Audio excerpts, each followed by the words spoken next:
bonjour à tous, bienvenue dans Mon Envoyé spécial, votre émission du samedi. Cette semaine encore, vous aviez le choix entre 6 reportages et c'est un carnet de route qui l'a remporté. Vous avez donné 36% de vos votes à un sujet Qatar, les forçats de la Coupe du Monde. Un reportage qui s'intéresse aux conditions de travail des ouvriers népalais qui construisent des installations sportives pour la Coupe du Monde 2022. Un sujet qui est revenu justement dans l'actualité ces derniers jours. Oui, cette semaine, c'est le PDG du groupe Vinci, l'un des leaders mondiaux des travaux publics, qui a démenti les accusations de travail forcé sur ces chantiers au Qatar. Une ONG, Sherpa, avait déposé une plainte le 23 mars dernier. Et depuis 2013, Amnesty International dénonce, elle, d'une manière générale, les conditions de travail alarmantes des ouvriers sur les chantiers du Mondial 2022. Un de nos journalistes a mené l'enquête entre le Népal, d'où provient une partie de cette main-d'œuvre, et le Qatar. Regardez, c'est le carnet de route de Pierre Monégier. C'est chaque soir la même foule au cœur de la nuit. L'heure de pointe à l'aéroport de Katmandou. Des centaines de Népalais embarquent pour les pays du Golfe et en particulier Doha, au Qatar. Ces trois-là, ils partent pour le Qatar. C'est la première fois? Pour eux deux, c'est la première fois. Pour lui, c'est la deuxième. Aucun touriste parmi eux. Tous sont des travailleurs migrants. Ils quittent leurs femmes, leurs enfants et l'un des pays les plus pauvres au monde pour l'un des plus riches. Je suis super excité de partir. C'est une nouvelle expérience pour moi, une nouvelle vie. Là-bas au moins, il y a du travail. Là-bas, ils seront ouvriers sur les chantiers. Payés 5 à 10 fois le salaire moyen au Népal. C'est en tout cas ce qu'on leur promet. Bonsoir ma chérie, je te réveille? Dans la salle d'embarquement, Jalak Tamang m'a demandé mon téléphone pour appeler sa femme une dernière fois. Prends bien soin des enfants et de nos chèvres. Hein. Et prends soin de toi aussi. Pour s'offrir le voyage, il a emprunté 1000 €, 2 ans de salaire. Dans mon village, tous les hommes sont partis travailler au Qatar. Mon neveu est déjà là-bas. Ici, même en faisant des études, il n'y a rien pour moi, rien à faire. Je dois aller au Qatar.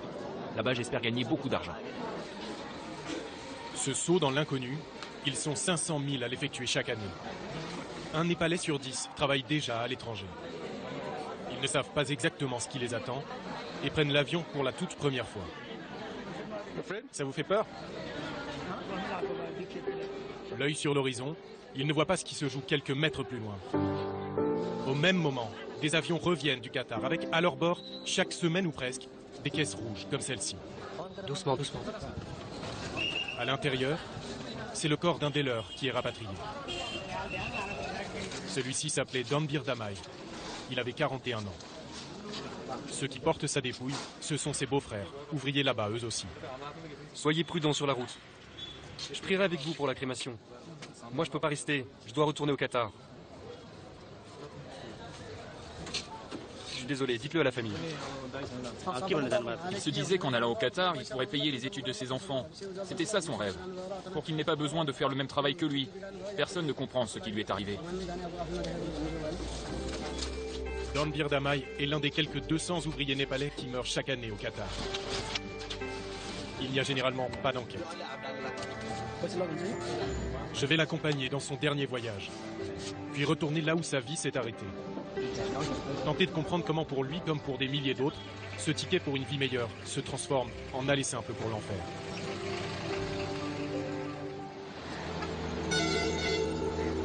Après une nuit de route à travers l'Himalaya, Bhagawati, le village d'origine de Dambir. C'est là que va avoir lieu la crémation. Une cérémonie d'ordinaire réservée aux intimes, dans le recueillement et le silence.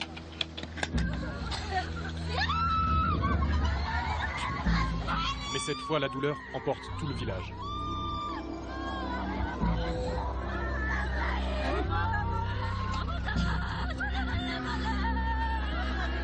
Autour de Sumita, la veuve de Dambir, des dizaines de femmes partagent son chagrin.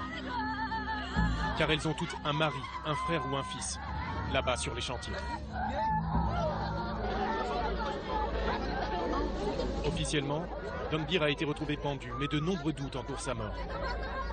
Il venait de passer près de 2 ans au Qatar et était sur le point de rentrer au village avec toutes ses économies.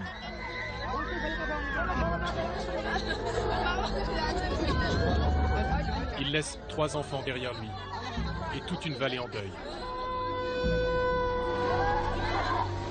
Dans ce district, 20 000 hommes sont partis travailler dans le Golfe. On compte déjà une dizaine de morts.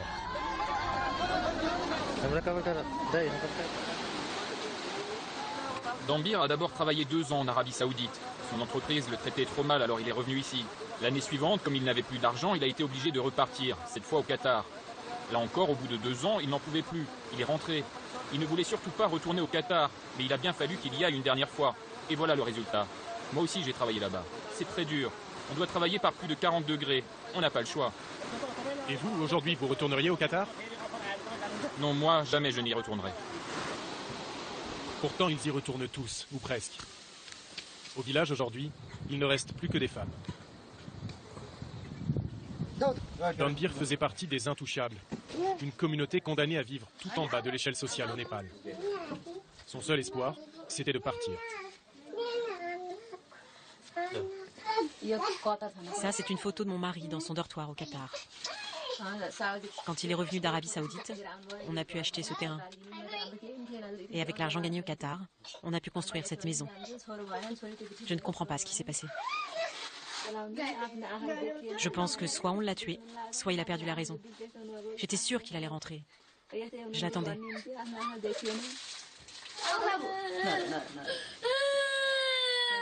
Ses enfants aussi l'attendaient. 3 jours avant sa mort, il les avait appelés pour leur dire qu'il rentrait. Qu'est-il vraiment arrivé à Dhanbir? Pourquoi sont-ils aussi nombreux à mourir là-bas? La réponse, il me faut aller la chercher au Qatar. Dans l'avion, le pays annonce fièrement les immenses chantiers lancés en vue d'accueillir la Coupe du Monde de football en 2022. Un événement censé faire de Doha une capitale planétaire. Et pour cela, le petit émirat va débourser 150 milliards d'euros. 500 000 ouvriers immigrés travaillent déjà nuit et jour. La ville entière est un immense chantier. À midi, la température frôle les 50 degrés, pas une ombre à l'horizon. La première image que j'ai de ces forçats népalais est celle d'ouvriers, cernés par un soleil de plomb. Mais impossible de les aborder directement avec ma caméra. Plusieurs journalistes ont déjà été arrêtés aux abords des chantiers. C'est finalement avec l'aide d'un ancien ouvrier équipé d'un uniforme de chantier et d'une caméra cachée que je pénètre l'un des plus grands sites de construction du pays.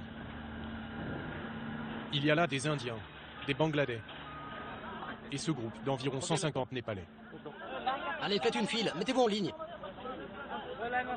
Bientôt la relève pour leur équipe. À cet instant, la température est de 45 degrés. Comment est-ce que vous vous appelez? Je m'appelle Jitu. Et vous faites quoi comme travail exactement? Nous, on est ouvriers de base. On transporte des tuyaux, des câbles. Tout ce qui est lourd et dont on a besoin sur le chantier. Au village, ils ne savent pas ce qu'on fait exactement. C'est beaucoup trop dur. On transporte tout ce qu'il y a de plus lourd. On a mal partout. On a tout le temps mal au dos. Ils vont me parler des salaires sur ce chantier. 180 à 300 euros par mois en fonction de la nationalité. Eux, les Népalais, sont tout au bas de l'échelle. Ça se passe bien? Non, comment voulez-vous que je dise ça? On a 3 mois de retard sur nos salaires. Ils disent qu'ils vont nous payer le 11 de ce mois. Et où est-ce que vous êtes logés? À Sanaya. Sanaya, le plus important camp de travailleurs du Qatar. Après 12 heures de travail, il leur reste encore 2 heures de bus à travers le désert. Mais je ne peux pas les suivre. Des gardes barrent l'accès au camp. Il me faudra revenir au moment opportun pour déjouer leur surveillance. Les images que le Qatar m'a laissé filmer, les voici. 8000 ouvriers invités à assister à un match de football. Avec même des chants traditionnels du Népal à la mi-temps.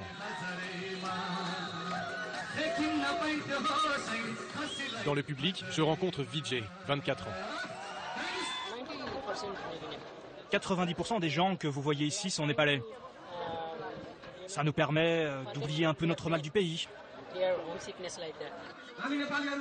Aujourd'hui, les Qataris ont même organisé une tombola très particulière. C'est quoi ce que vous avez dans la main? Ça, c'est le ticket de tombola qu'ils donnent à l'entrée. Il y a 30 billets d'avion pour Katmandou à gagner, 50 téléphones portables et 5 dîners au restaurant. Le billet d'avion, c'est le gros lot. Mais ce billet d'avion, que vaut-il entre leurs mains, eux dont on a confisqué les passeports dès leur arrivée? C'est ce qu'on appelle ici le système kafala. Mais sans passeport, vous ne pouvez pas voyager? Non, sans mon passeport, ce n'est pas possible. Donc même si vous gagnez, ça ne signifie rien pour vous en fait? Non, là si je gagne, ça ne sert à rien. Avec le système kafala, impossible pour eux de rentrer chez eux sans le feu vert de leurs employeurs. mais aussi de changer de travail, louer un appartement ou encore ouvrir un compte en banque. À la sortie du match, j'accompagne Vijay jusqu'à cette salle, où des dizaines de travailleurs sont réunis pour tenter de s'organiser. Lui a été licencié il y a 2 mois, depuis, il est bloqué ici. Si mon entreprise ne me donne pas le visa de sortie, je ne peux pas rentrer chez moi. Et tout le monde ici a le même problème? Oui. Cette réunion est une première dans un pays qui interdit les syndicats de travailleurs étrangers. Mais je ne pourrai pas la filmer, ni échanger avec eux. Au bout de quelques instants, un officiel qatari s'interpose. Qui vous a autorisé à venir? Non, c'est que pour les Népalais ici. Éteignez la caméra. Allez, arrêtez la caméra. Il faut que je vous parle. Pour rencontrer des ouvriers, je vais profiter d'un vendredi, jour férié au Qatar. Les travailleurs migrants représentent 80% de la population, mais les gratte-ciels et centres commerciaux qu'ils bâtissent leur sont inaccessibles. Lorsqu'ils s'aventurent au bord de la rive, c'est juste pour pêcher de quoi se nourrir. Le reste du temps, ils vivent parqués à l'extérieur de la ville. Derrière ce mur, le camp de travailleurs de Sanaya, la ville dortoir des ouvriers que j'ai rencontrés sur les chantiers. À l'heure de la prière, les gardes qataris sont beaucoup moins nombreux. C'est comme ça que je vais faire la connaissance de Shanta Limbu. Voilà, ça c'est notre camp de travailleurs. Combien de personnes vivent ici? Ici, environ 1000 personnes. Et ils sont tous népalais? Oui, presque tous népalais. C'est un peu comme la jungle ici. On dirait une prison. Il tient à me faire visiter chaque pièce. Ça, c'est la cuisine. Voilà notre réchaud à gaz. Regardez, tout est cassé. Rien ne tient.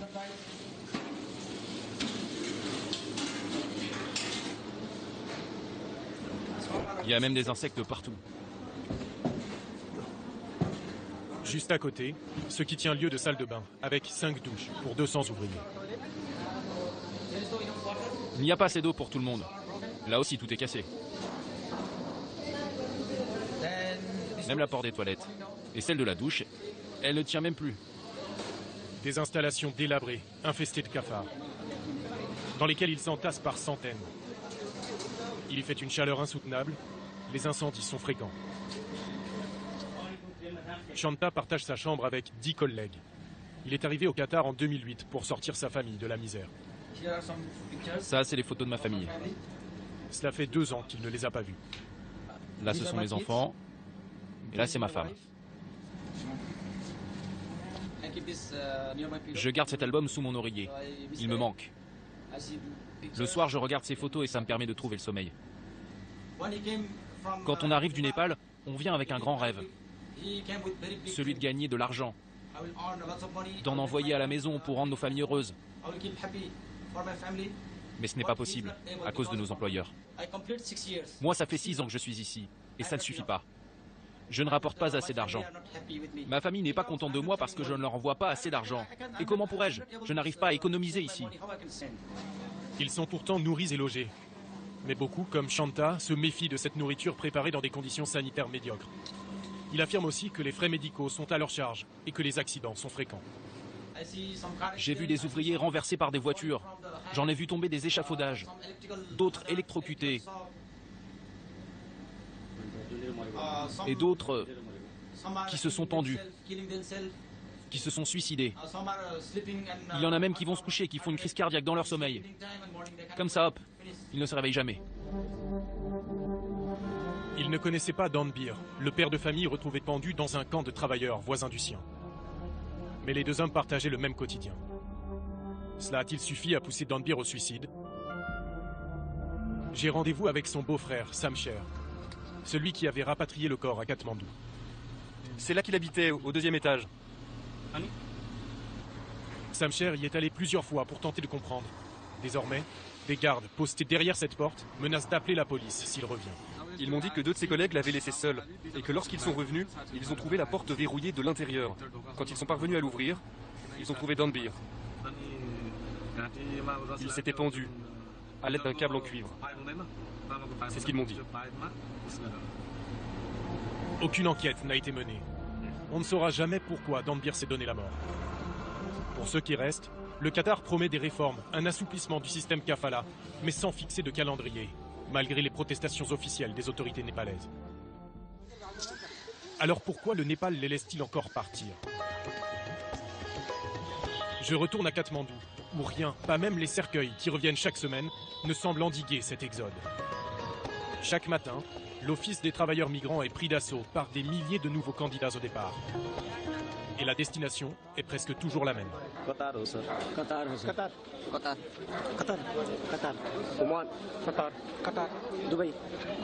Il ne me reste plus qu'à obtenir le tampon, ensuite je fais mes bagages, je prends mon billet et à moi le Qatar.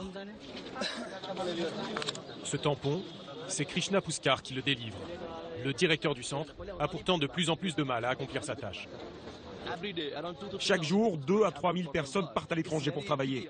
C'est triste de se dire que nous ne sommes pas capables de générer suffisamment d'emplois pour nos concitoyens. Qu'est-ce que vous leur dites à tous ces gens? Vous leur dites que la réalité ne sera peut-être pas forcément à la hauteur de leurs rêves? Je veux dire à tous ces travailleurs qu'il faut bien qu'ils comprennent ce qu'ils vont faire là-bas. Quelle est la situation sur place et ce qui les attend avant de partir à l'étranger. Face à ma caméra, il se fait même volontiers accusateur. Dans plus de 90% des cas, les morts de nos travailleurs à l'étranger sont en fait une forme de meurtre. Parce qu'ils sont exploités, victimes d'extorsion, d'une pression insoutenable de leurs employeurs et d'un environnement très difficile. Ce sont ça les vraies causes de leur mort. Mais dans la réalité, pas question de les empêcher de partir. Car ces migrants rapportent chaque année 3 milliards d'euros au pays. Un quart du revenu national. Le gouvernement népalais en dépend et ferme donc les yeux sur les pratiques contestables de ceux qui profitent de ce marché de l'exode. Les agences d'emploi à l'étranger. On en compte plus de 750 à Katmandou. Pour comprendre comment se fait le recrutement, j'entre dans l'une de ces agences en caméra cachée, accompagné de mon interprète. Bonjour. Bonjour. Est-ce que vous avez des postes à pourvoir en ce moment? Oui, c'est pour qui? C'est pour lui. Eh bien, si c'est un chauffeur, il faut juste un permis de conduire. Et dans les pays du Golfe, pour travailler sur les chantiers, on a uniquement besoin d'un passeport. Et question salaire? Pour un chauffeur, 500 € avec la nourriture. Et un ouvrier? 300 € plus la nourriture et le logement. Des salaires annoncés 50% supérieurs à ce qui se pratique réellement à Doha. Et sinon, les chantiers, ce n'est pas trop dangereux? Non, il n'y a aucun danger. L'entreprise ne vous fera pas travailler la journée, juste le soir quand il fait moins chaud. Ah bon? Et il n'y a jamais d'accident mortel? Non, ne t'inquiète pas pour ça. Pour les frais de dossier, l'agence demande 1 000 €, 5 mois de salaire, qu'elle propose de nous avancer à condition de rembourser avec 30% d'intérêt. Voilà, c'est une belle offre. Tiens, prends ma carte. D'une agence à l'autre, c'est le même discours rassurant et toujours plus d'arguments. Et là-bas, en fait, on est logé? Oui, dans une chambre avec 4 ou 5 personnes maximum. Ok, et pour l'assurance? T'en fais pas pour ça, on s'occupe de tout. Même si j'ai un problème de santé? Oui, l'entreprise s'occupera de toi, elle couvrira tous les frais. Une prise en charge garantie en cas d'accident, c'est ce que j'ai voulu vérifier. À quelques mètres de l'aéroport, le bidonville de Koteshore. C'est ici que vit Chandra Poudel. Il a passé 19 mois au Qatar, jusqu'à ce jour de février dernier, où il est renversé par une voiture sur un chantier. Les 2 jambes brisées, il est renvoyé au pays. Je me sens tellement mal, tellement coupable vis-à-vis de ma femme. Je l'aime tant. À cause de moi, sa vie elle aussi est brisée pour toujours. Il y a des jours où je pleure tout seul, des jours où j'ai juste envie de mourir. Ce fauteuil roulant, c'est la seule indemnité qu'il ait reçue. Il peut à peine bouger la jambe gauche, la droite est totalement paralysée et gangrénée. Parti pour sortir sa famille de la misère, il est désormais un poids pour les siens. Mon entreprise ne m'a pas versé la moindre compensation après l'accident. Ils n'ont pas pris en charge mon suivi médical ici. Ça, c'est inacceptable. Les médecins lui ont dit qu'il fallait amputer la jambe droite, mais il n'a pas de quoi payer l'opération. L'assurance ne veut rien payer. L'agence qui l'a envoyé non plus. Aujourd'hui, on n'a même plus de quoi acheter une aspirine. Il était parti là-bas pour qu'on ait une vie meilleure et voilà le résultat. Voilà comment ils me l'ont rendu. Je suis très inquiète. On a 2 enfants. Moi, je veux bien aller travailler sur les chantiers à mon tour. Porter des choses lourdes, ça ne me fait pas peur. Mais si je pars, qui va s'occuper de lui? Qui va s'occuper d'eux? S'il ne réunit pas les 300 € que coûte l'amputation, dans quelques semaines, la gangrène pourrait l'emporter. C'est mon dernier jour à Katmandou. Je retrouve Soumita, la veuve de Danbir. 15 jours après la crémation, elle a fait le voyage jusqu'à la capitale pour tenter d'obtenir une compensation suite à la mort de son mari. C'est la première fois qu'elle quitte son village, alors son frère l'accompagne chez l'agent qui a touché 1200 € pour envoyer Danbir au Qatar. Un homme pressé, qui ne va pas lui adresser la parole une seule fois et rejette toute responsabilité. Si quelqu'un est responsable, c'est lui et lui seul. S'il avait des soucis, s'il était fragile, c'est son problème. Ce n'est pas de la faute de son employeur, ni celle de mon agence. Il y a peut-être des problèmes dans 5 à 10% des cas. Que voulez-vous, c'est malheureux, mais ce n'est pas si grave. Alors vous n'allez rien leur donner? Je ne sais pas, il faut que je regarde, peut-être 15 ou 20 000 roupies.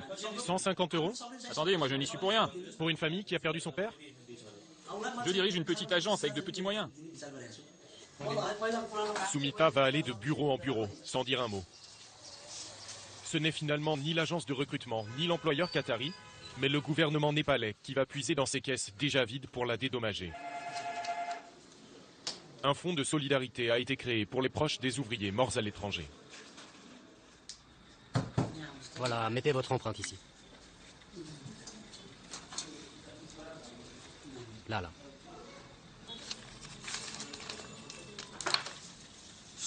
Voilà le chèque.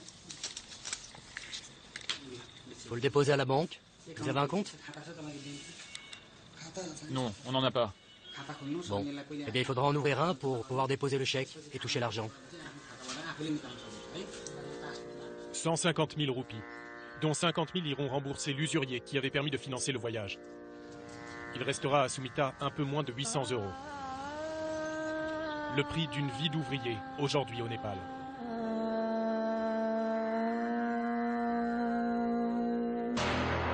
Tout de suite des nouvelles de Chandra, cet ouvrier qui risquait de perdre sa jambe après un accident sur un chantier. Et bien après la diffusion de ce carnet de route, vos dos ont permis qu'il soit opéré à l'hôpital orthopédique de Katmandou.